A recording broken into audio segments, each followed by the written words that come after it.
Shinjuku is one of Tokyo's largest business and shopping districts.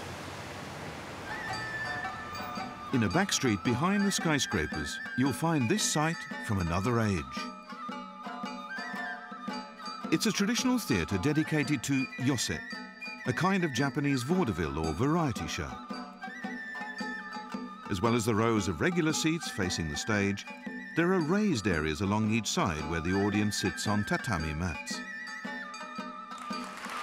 A typical program will include a wide variety of acts. You can watch scissors wielded at lightning speed to cut paper into complex patterns. An old-style musical comedy act.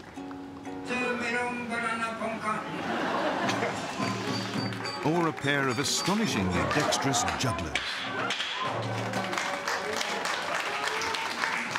But one thing included in every yosei program is rakugo. This features a single performer sitting on a cushion relating a humorous story. Rakugo props are very simple, just a folding fan and a small cotton cloth. The fan can, of course, be used for its original purpose. But it plays many other roles too. For example, it can be the chopsticks as he simulates eating noodles.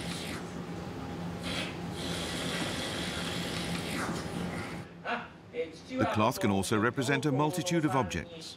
Here it's a notebook he's reading from.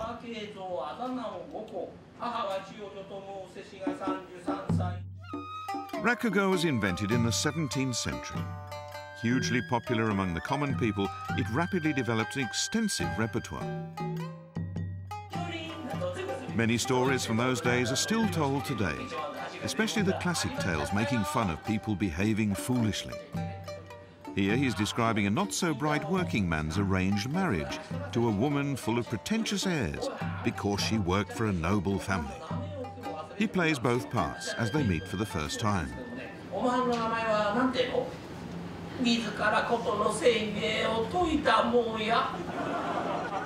For the female role, he switches to feminine gestures and voice. The humour comes from the man's inability to understand his new wife's over-polite way of speaking.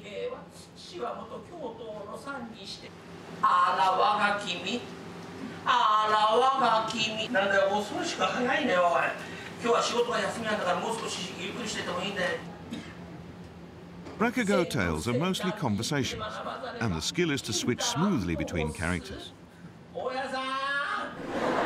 In the world of comedy, it seems rather rare to have one person playing all the characters in a humorous story as we do in Rakugo. I think we have a special culture here that I hope will be discovered by more people worldwide. In fact, Rakugo in English is now becoming popular overseas. Performing here is Professor Oshima Kimie, a specialist in humour studies. Translating Rakugo into English led her to start performing herself, and she's now demonstrated Rakugo to audiences in many countries. In my experience, funny stories about foolish behaviour have a universal appeal. They always get a big laugh from audiences in every country I go to. We asked Professor Oshima to demonstrate a rakugo that pleases overseas audiences. She chose the story of a foolish man who finds a dead body and mistakes it for that of his friend. Thank you very much, ladies and gentlemen. He goes to his friend's house. The friend is also none too bright. Come on, it's Hachi. You're dead! What? Yes, you are. I saw you dead. Really? I don't feel dead, really. How did I die? Oh, I don't know. You were by the river. Their nonsensical conversation is always a crowd pleaser. In the end, the friend goes back with him to pick up the body. Oh, you know what, Hachi? Now I'm really confused. This dead man is for sure me, but who am I picking up my own body? Laughter is something that transcends culture and nationality. I believe that just the simple act of laughing together can bring us closer to our fellow human beings.